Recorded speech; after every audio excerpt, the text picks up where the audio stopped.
Morning to this edition of the Daily Drive. What drives you? What moves you? And what information do we need to know at this time to move forward with what we're really wanting in our lives? I see posts and feeds and information by other healers and community leaders, and I do see a pattern of wanting to do the instant share of what's happening in your life, what you learned from it, and then passing it on to the community. And in that vein, I have plenty in my life that presents a challenge or things I struggle with, and that I gain insight from, and the temptation is to share. But then I think to myself, well, it might be good to just sit with those epiphanies a little while. Let them play out. And see what lasting results you get.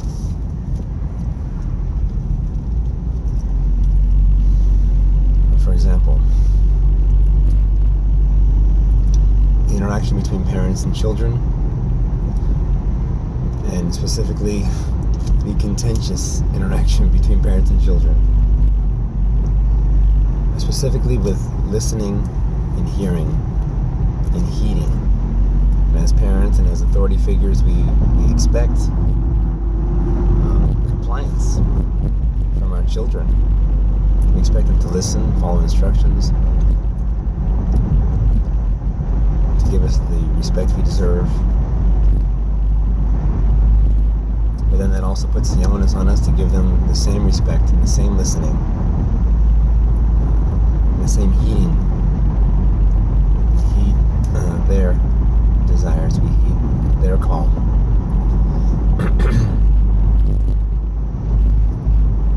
So what happens when parents and children argue over who's not listening or who's not following? And then emotions get heated. Tensions run high, voices are raised, threats are being made, tantrums ensue. I think it's important to ask ourselves a question. What is this reminding us of? What is it, this interaction where we're not being heard, we're not being listened to? It seems like what we're saying doesn't matter. What does that remind us of? Because ultimately, the person who you are in struggle with, be it a partner, one of your children, co-worker,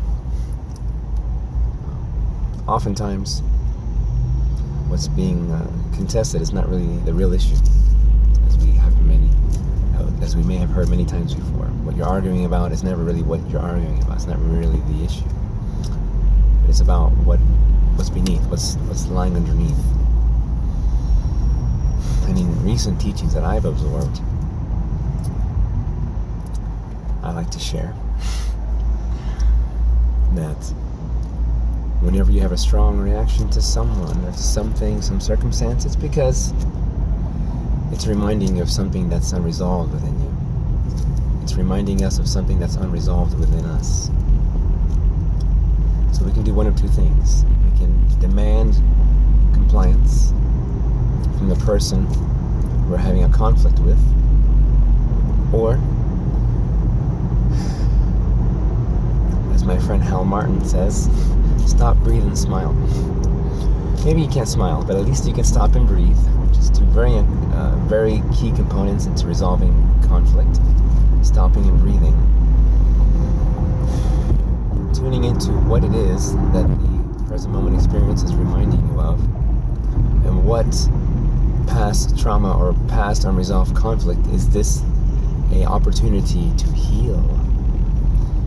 When we see current present moment conflicts as an opportunity to heal past conflict, you can get major headway in your life,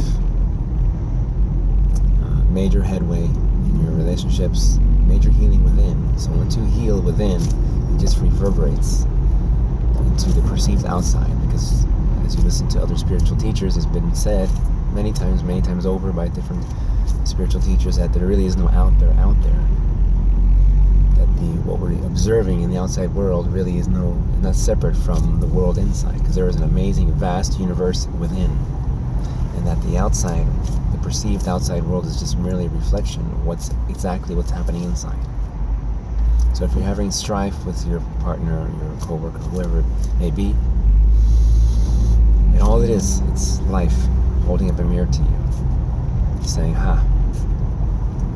there is unresolved conflict, that if you take the opportunity to look at and identify what it is, where it's coming from, you've already got a head start on healing it. That alone may not heal it.